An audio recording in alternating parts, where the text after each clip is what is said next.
अस्सलाम वालेकुम नाज़रीन, मैं सैयदा ज़ाहिरा आबिदी आपकी मेज़बान आज आपकी खिदमत में प्रोटोकॉल के मुतालिक पोस्ट लाई हूँ। शुरू करती हूँ। बिस्मिल्लाहिर्रहमानिर्रहीम। रब्बे शरह ली सदरी व यस्सिर ली अमरी वहलुल उक़दतम मिन लिसानी यफ़क़हू क़ौली। अल्लाहुम्मा सल्लि अला मुहम्मदिन व आला आले मुहम्मदिन कमा सल्लैता अला इब्राहीम व आला आले इब्राहीम इन्नका हमीदुम मजीद। अल्लाहुम्मा बारिक अला मुहम्मदिन व आला आले मुहम्मदिन कमा बारकता अला इब्राहीम व आला आले इब्राहीम इन्नका हमीदुम मजीद। सबसे पहले तो ये बता दूं कि ये तस्वीर जो है, ये प्रोटोकॉल जो है वो है बलूचिस्तान के किसी इलाके का। अब मैं आती हूँ प्रोटोकॉल के बाबत। बख्तावर का बेटा अपनी ट्राइसिकल पर इस्लामाबाद की सड़क पर तफरीह के लिए निकला तो उसके प्रोटोकॉल में लातादाद गाड़ियां खरामा खरामा उसके ट्राइसिकल की रफ्तार से उसके पीछे पीछे चल रही थीं। अब आप गौर कीजिए, प्रोटोकॉल की लानत किस हद तक वो है हमारे अंदर सरायत की हुई है कि ये दौरे गुलामी की यादगार है और अभी से ख़त्म नहीं किया जा सका है। अवाम का पैसा है और 250-250 गाड़ियां लेके निकलते हैं प्रोटोकॉल में वजीर सारे, और फिर रोक दिया जाता है अवामुन नास को कि रूट लगा हुआ है। अब चाहे कोई हॉस्पिटल जाने वाली एम्बुलेंस हो या और कोई बीमार हो, किसी भी तरीके से उसको ज़रूरत हो, जैसे कि एक लड़की के यहाँ डिलीवरी हुई, रिक्शा में प्रोटोकॉल लगा हुआ था, प्रोटोकॉल की गाड़ियाँ जा रही थी और उसको इजाज़त नहीं थी रिक्शा वाले को कि वो आगे बढ़ के अपनी मरीज़ा को लेके जाए। नतीजा ये हुआ कि सड़क के ऊपर रिक्शा में, या आपने ख़ुद भी पढ़ा होगा, इंटरनेट पर मौजूद है, रिक्शा के अंदर बच्चा पैदा हुआ। क्या कहा जाए, क्या किया जाए? कुछ भी नहीं किया जा सकता है, कुछ किया जा सकता है, ना कुछ कहा जा सकता है, क्योंकि इस्लामाबाद के जो वो हैं सारे हमारे मोहतरम वज़रा, उनके लिए यही सूटेबल चीज़ होगी। किसी को भी शर्म महसूस नहीं होती कि हम आवाम के पैसे को किस तरह से बर्बाद कर रहे हैं 250-250 गाड़ियों के उसमें। आखिर बाहर के लोग भी तो अपने बैग उठा के अपने कंधों पर आराम से बसों में सफ़र करते हैं, पब्लिक बसों में, लेकिन हमारे यहाँ तमाम इंतज़ामी ओहदेदारों में इस बीमारी की वबा फैली हुई है। आवाम कई घंटे सख्त अज़ियत में गुजरें या कोई उनको और एयरपोर्ट पे उनका हवाई जहाज़ निकल जाए, या और तिब्बी इमदाद न मिलने की वजह से कोई दुनिया से रुखसत हो जाए, लेकिन हमारे यहाँ ये प्रोटोकॉल सिस्टम आज तक न तब्दील हुआ है और न तब्दील हो सकता है, क्योंकि ये कल्चर है। इस कल्चर पे पंजे मजबूत हैं, ड्रैकुला के पंजे मजबूत हैं।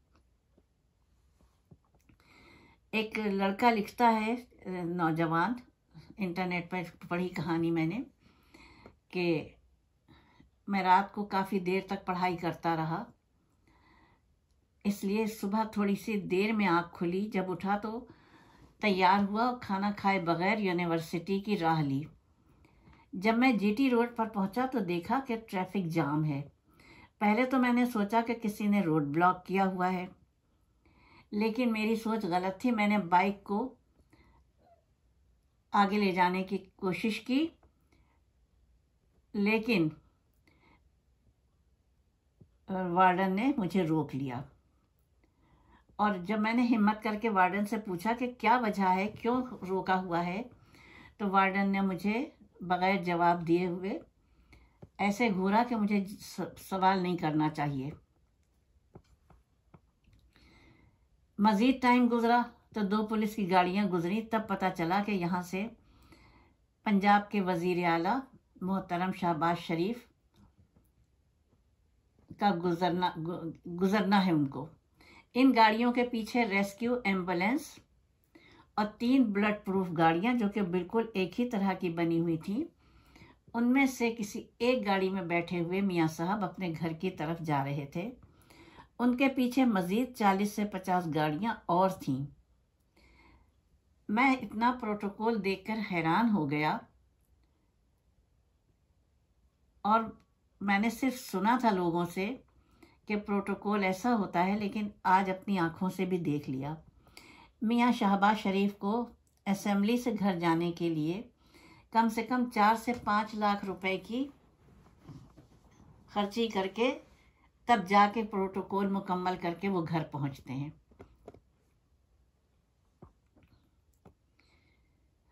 अगर मैंने सोचा अगर वज़ीर आला साहब के घर पहुंचने तक प्रोटोकॉल के लिए कौम के लाखों रुपए खर्च किए जा सकते हैं, तो फिर इस मुल्क का तो अल्लाह ही हाफिज़ है। सड़कें ब्लॉक होने से, एक तालिब इल्म के यूनिवर्सिटीज़ में देर होने से क्या होगा आप जान सकते हैं।